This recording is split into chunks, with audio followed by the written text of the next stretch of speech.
Este es el comentario nacional del periodista Carlos Álvarez. 8:37, como todos los lunes, el analista político, periodista y corresponsal del semanario Z, Carlos Álvarez, a quien usted encuentra en redes sociales como @gurumexicano. Carlos, ¿cómo estás? Muy buenos días. Buen día, David, ¿cómo estás? Muy bien, pues con mucha información, con ansias de escuchar el análisis del día de hoy. Carlos, ¿de qué nos platicas en esta ocasión? Bueno, David, mira, yo pienso que el gobierno federal, encabezado por el presidente López Obrador, efectuó una evidente operación electoral días antes de la elección del 6 de junio, que le valió ganar 11 gubernaturas de las 15 que estaban en disputa y liderar, entre otras cosas, 19 congresos locales de los 32 que existen en la República. Por ejemplo, David, tras la elección del 6 de junio, el número de vacunas aplicadas contra la COVID-19 bajó 32%, lo que es muy extraño, ya que según el gobierno federal existen casi 9.5 millones de vacunas o de dosis almacenadas. Las personas vacunadas pasaron de 7 millones entre el 23 de mayo y el 5 de junio a casi 5 millones del 7 al 19 de junio. Es decir, antes de la jornada electoral, la celeridad en la aplicación de las dosis tuvo picos tan altos como el 3 de junio, cuando se reportaron casi 1 millón de vacunas en ese mismo día. López Obrador hasta lo celebró, diciendo que había sido un récord en la vacunación, y todavía el 4 de junio, 2 días antes de la elección, se aplicaron casi 1 millón de vacunas también. La vacunación solo bajó el día previo a la elección, con 109,000 dosis aplicadas. El pasado viernes, López Obrador criticó que se estaba diciendo que había un uso político de la vacunación y justificó la desaceleración de esta por una baja en el ritmo de llegada de dosis. Sin embargo, Salud Federal reportó el pasado sábado que en total han arribado a México 49 millones de dosis y se han aplicado 39 millones. Es decir, existe un remanente de más de 9 millones de dosis para aplicarse.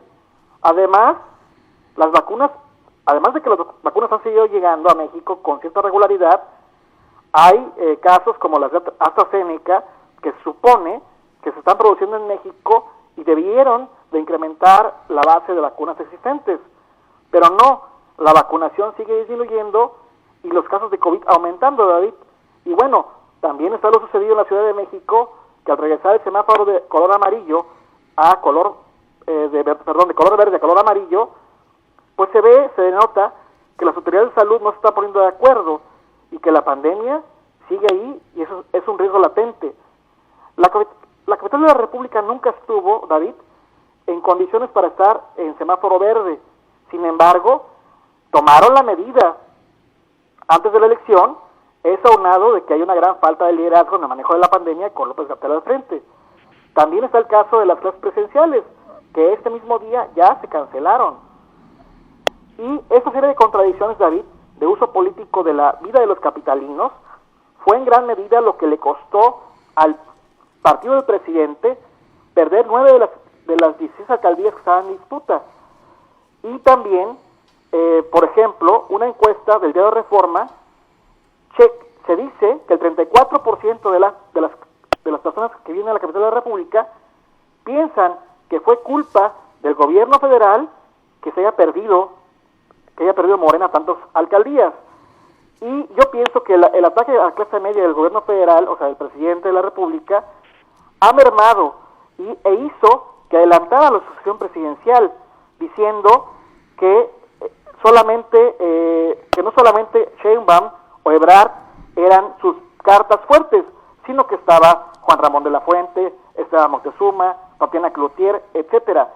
Solo que el presidente David se equivocó porque adelantó la sucesión, alborotó el avispero y puso a soñar adelantando esta sucesión, y a muchos otros, como a Ricardo Monreal, que ya levantó la mano, y en lugar de que se pongan a trabajar, van a estar pensando ahora en la elección, y ya veremos que esto va a mermar la calidad de las políticas públicas, y van a estar pensando nada más en quién va a estar en esa silla soñada por tantos, ¿no?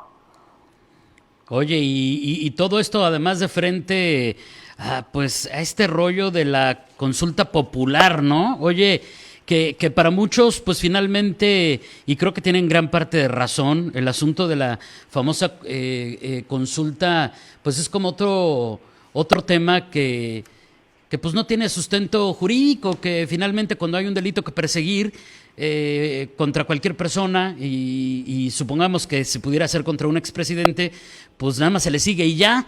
O sea, como que hay un colectivo de situaciones políticas que tienen enrarecido el clima, es a lo que quiero llegar, Carlos.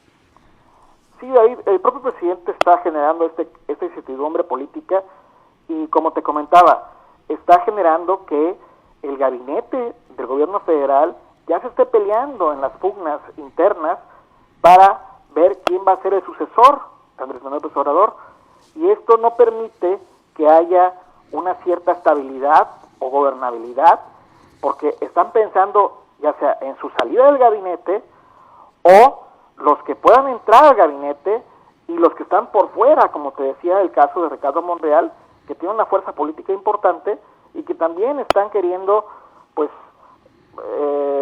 llegar a esa meta. Esto va a hacer que pues es evidente que en todos los procesos anteriores se ha dado, en todos los gobiernos anteriores se ha dado, antes existía el tapado, ahora ya no, se supone, porque ya lo destapó el López Obrador a toda la baraja, ¿no?, que tiene, y dice que hay candidatos para tirar para arriba, o sea, hasta para regalar, dice que hay candidatos de Morena. Pero esto va a hacer que los golpeteos, las situaciones periodísticas, los errores se magnifiquen.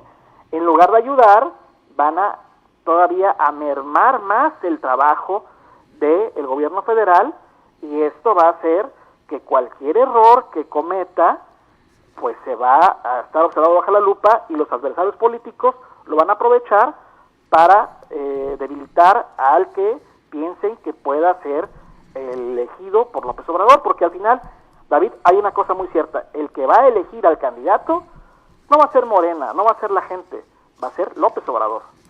Oye, y yo creo que entonces por ahí viene también esta guerra que, bueno, ya veremos qué tanto eco tiene entre la ciudadanía, pero la guerra de Marco Cortés, del PAN en términos generales contra Ebrard, porque pues ahora pues ya ves que hasta reclaman que o renuncie o lo destituyan lo culpan del colapso del tramo de la línea 12 del metro.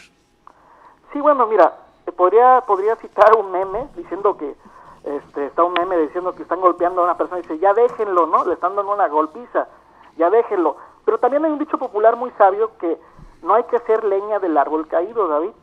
Es decir, Ebrard está debilitado, pero te concentras, si eres un político de cepa, deberías saber que está tan debilitado ese personaje que vas a fortalecer a otros. Entonces le hace el juego político a otros que se fortalecen y no su partido. Es decir, no está viendo la fortaleza en su partido, sino que va a debilitar a un candidato presidencial de Morena para fortalecer a otro candidato presidencial de Morena, que puede ser la propia Sheinbaum, que puede ser Ricardo Monreal, y me parece que Marco Cortés está desfasado, no se le ve el colmillo que necesita un partido de oposición para poder disputar la elección, y no creo, te lo digo sinceramente, que el PAN, el PRI, el PRD, aunque se junten, y el propio MC, le vayan a ganar la elección presidencial a Morena, no en esas condiciones, David.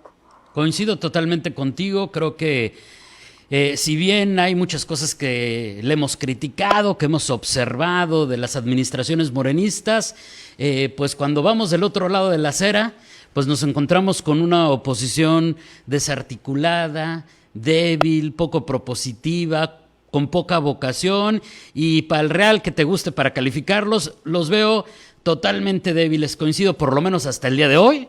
Ya veremos si mañana esto cambia, pero Carlos, por lo pronto, pues de hecho yo no veo oposición. Pues no lo hay, al menos que se fortalezca, no sé, Samuel García, los que van a entrar, o Luis Fernando Colosio Jr. en Monterrey, a menos que ellos se fortalezcan en 3 años, pero lo veo muy complicado, Uy, si te contara de la oposición, entre comillas, oposición entre comillas, insisto, en Baja California, no hombre, hasta nos carcajeamos de la risa, pero bueno, Carlos, sí. Te agradezco enormemente, un abrazo a la distancia, nos escuchamos el viernes. Buen día, hasta luego. Gracias, es Carlos Álvarez, analista político, periodista, corresponsal del Semanario Z. Usted lo encuentra en redes sociales como @gurú mexicano. 8:40.